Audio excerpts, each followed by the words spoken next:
Inga Reverend Nove Vailaau mai le kalesia whaapotopotonga ke Risiano Samoa I Porirua. E usmai al whaafonga.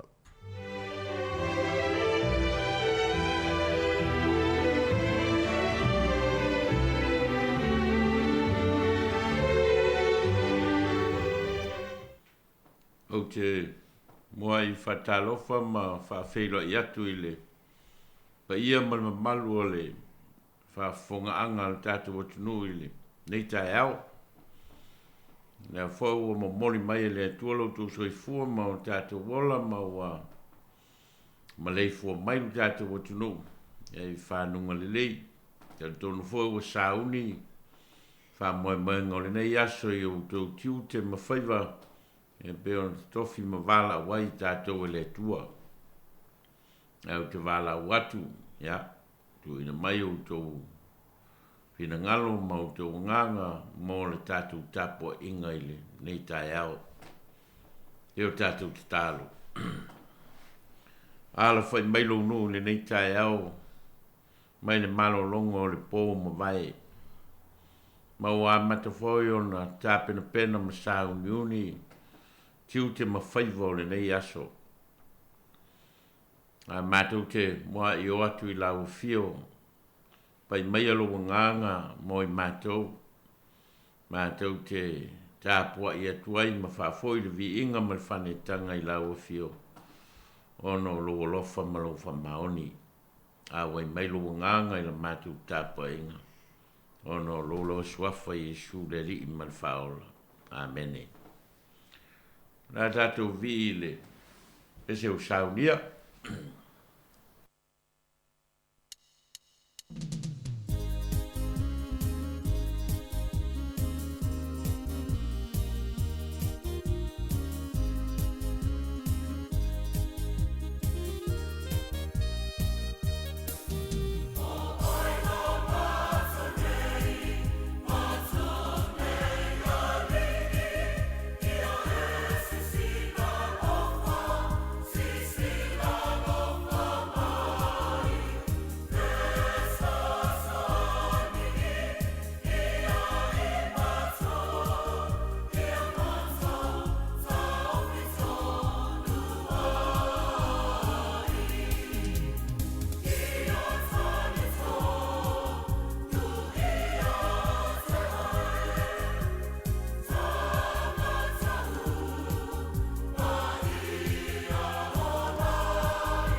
ke whaitauina le, e whionga le tua e te nai, ma whauwhaunga whale nganga mo i tātou le nei whai taeao.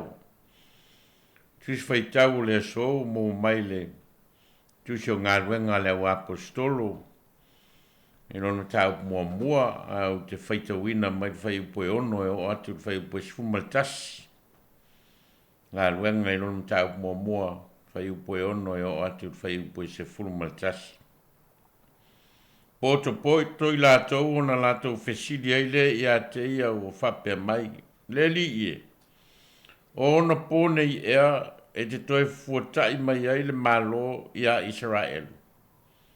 O whetala i atu o ia i a te lātou e le tusono utou i loa o na pō ma o na tausanga o tuel ta mā i lana lava pule.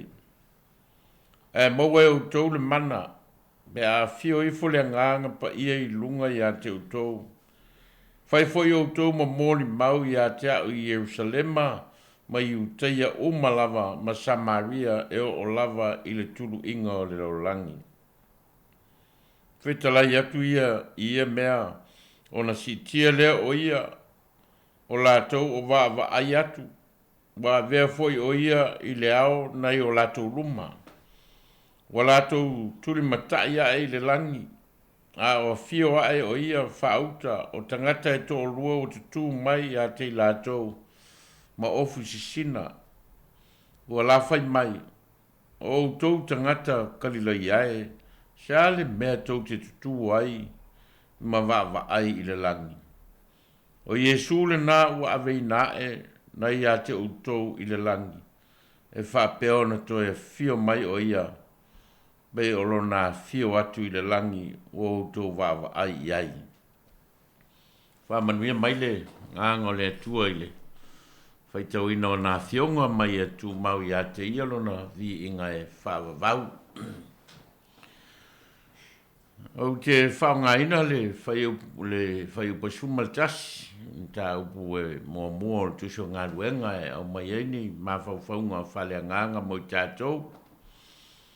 O tau tangata kalilai ae, sea le mea tau te tutu ai ma wawa ai i le langi.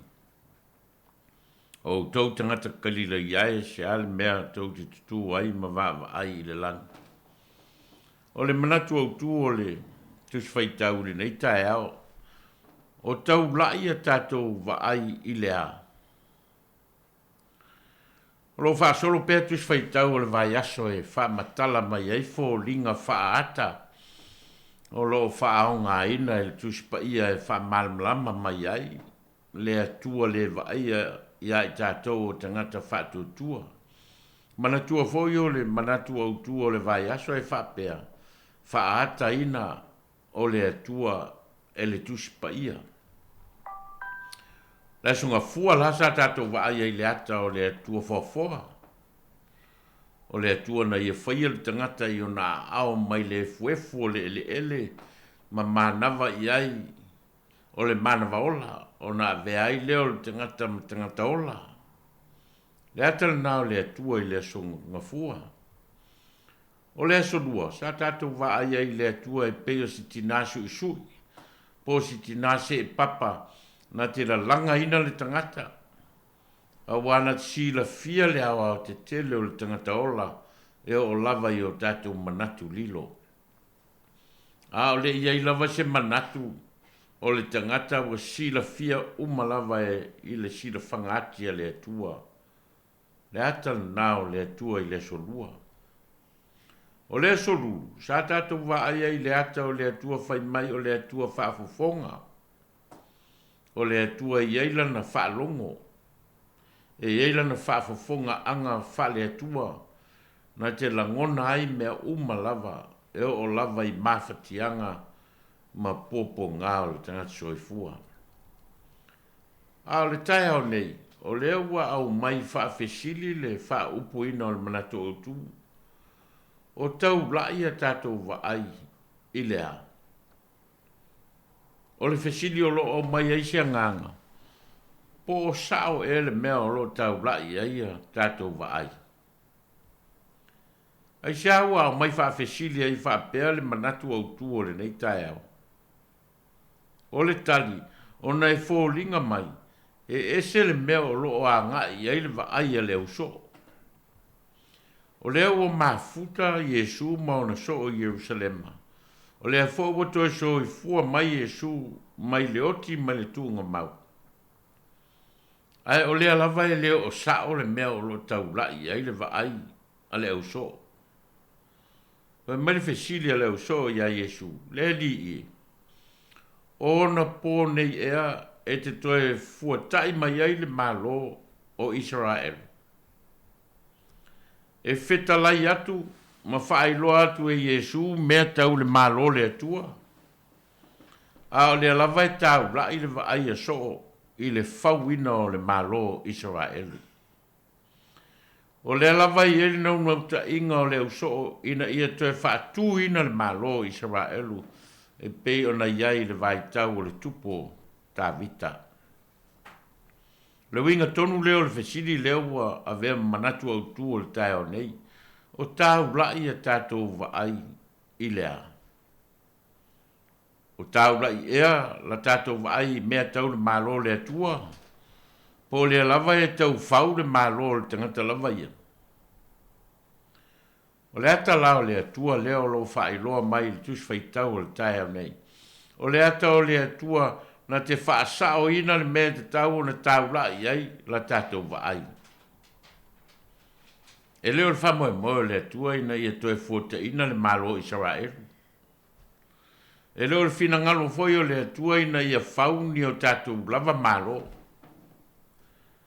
Ai peitai, o le fina ngalo le atua ina ia whaatu ina le malo le atua na au mai e Yesu Keriso ina ia nofo fale i loto manganga o tangata.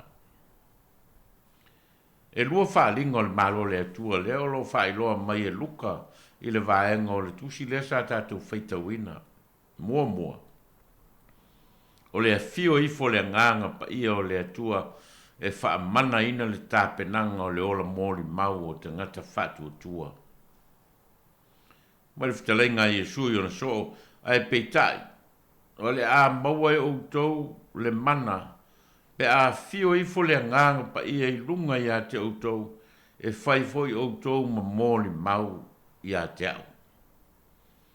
O la sanga mō mua le te tau o na tau lai ai le vaai a so stangata whatu atua. Ina ia maua le mana o le nganga pa ia o le atua tātou te mōli mau ai a Yesu Keriso. O le awala le tātou te awai ai le malo le atua. E leo le finangalo le atua ina ia fauni o tātou malo o whale lololangi. Ai pitai ia tātou awai le fauina o le malo le atua ina ua whaamana ina i tātou e le nganga pa ia. O Yesu Keriso o le o ngātu tonu leo le malo le atua, mai le tau na vei tātou ma mōli mau mō Yesu Keriso. Ai le ma whai o na vei tātou ma mōli mau mō Yesu Keriso, pe au noa ma le mana o le nganga pa ia. Mea mō mua le tau na tāu lai ai la tātou vai, o le fisota inga ma le nganga pa ia o le atua. O le whaalinga lona lua e luka e winga i le malo le atua. E leo se malo whale lololangi, a le malo whale langi. E whesile atu le uso ia Yesu i le toe fuata ina o le malo o Israelu. A fio a Yesu i le langi. O le ata le whai lo mai ai i le uso o le malo le atua e leo se malo whale lololangi. E pei ona nau iai le au so, a e peitai, o le malo e pū lea mai le langi, a wā o lea ua toi e fio a Yesu i le langi. O le malo e pū lea mai e Yesu Keriso mai le langi, a e le mai le lau langi. E me tā ua ia o lo tau mwhai luka e whamatala mai ai tātou i le amatanga o lana tusi o ngā ruenga a le au apostolo. O le ata o le atua leo u whailo mai le nei taeao. O le ata o le atua i ai lona malo whale langi. O lo pu lea mai e le atua tolu tasi pa ia le te male alo ma le nganga pa ia. O le malo e whao ngā ai E le atua I tātou o tangata ina ia vei tātou ma mōli mau mō Yesu Keriso. Ono le mana mai le nganga pa ia na te baptiso ina I tātou. Mea lena whetalai a Yesu I ona so a outou. E baptiso ina outou I le nganga pa ia. Paula valeo le awala e mawhai e ona vei tātou ma mōli mau I le mālo le atua o le baptiso ina I tātou I le nganga pa ia. A muia I tātou o whaava noa mai e le atua lo na nganga pa ia. Ina I baptiso ina I tātou e whai ma mōli mau ola I le mālo na au mai e Yesu Keriso. Mea nai te tau na tau lai ai le tātou wa ai o le mālo le atua. Wa o mai le lo langi e ala ia Yesu Keriso. Mo whaava noa mai e le atua lo na nganga. E ta pena ina I tātou te mōli mau ai lona mālo e whaava vau. O le atala nao le atua leo o whaali mai mo I tātou. I le nei fo I taeao. Te o tātou te tālo. Mātou whalongolongo lava male malino I lo whaali mai mo I mātou I le nei fo I taeao. Ma lo wha manatu mai ai mātou. E na ia mātou I loa ona. Tau la I la mātou wa ai la o fio malo malo e whavau. O le malo na e fio mai ai le rolangi ala I lo lavalo pele o Yesu Keriso. O le na maliu matoe so I fua manu malo.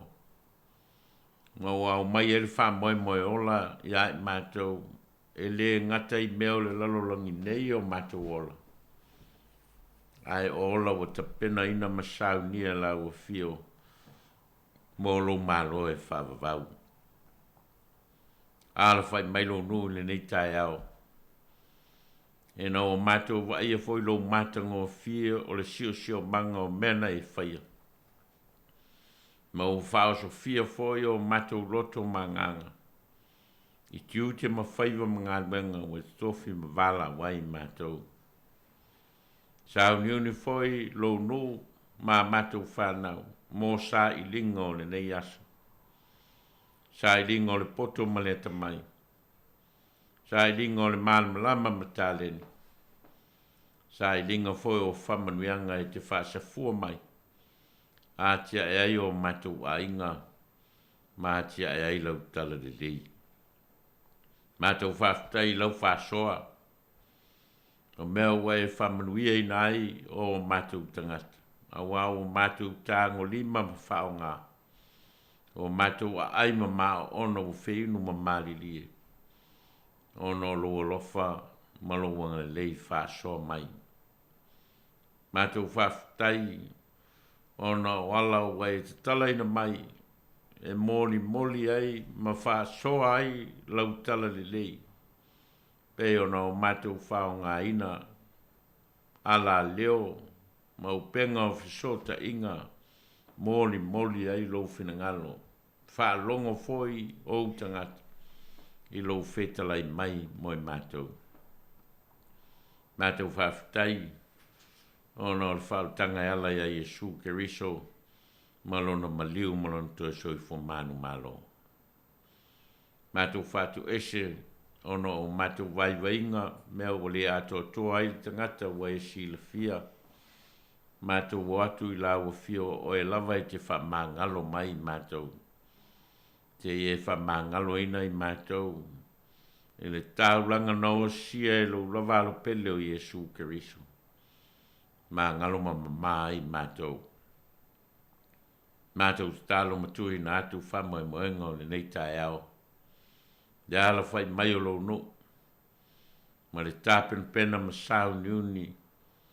Tiu te mawhaiva wa stofi ma Vailaau wai mātou stalo. Ia e whamanuia ina. E ta ape atu. Ma le whetalo loa I o lono. Ma le uia o ala tele vale. Ma lutia I mātou I o awalofa. Mātou talo o le whafafonga anga. A ou tangata whatua tua o whetalai mai. lu I tau ina pē I mātou, I lou whetala I mai moi mātou, ma le whao ngaina o mātou wola. Mō lau a fio malo mālo e whawawau. Ia, mātou stalo le nei aso, mātou a mata I lo alofa malo wanga le lei o whaasoa mai. Ai a mātou whai uina fo I lo lava vi inga. O ia mātou stalo, o te talo le leoa, ai le leoa lava I lau whaafofonga anga. Whai alo whina ngalo ai le o mātou loto. A wau mātou talo Vailaau ala ia Yesu Keriso le lii mal whaola. Ma ia tu mau o mātou lunga. Ma lunga o lau whanau le o langi a toa le alofa ma le file mua oe le atua lo mātou tama. Le alofa silisili ese o Yesu Keriso le lii mal whaola. Ma ia mafuta ina mātou lo lava nganga pa ia. Nei se ia o le whavavau lava. Amen.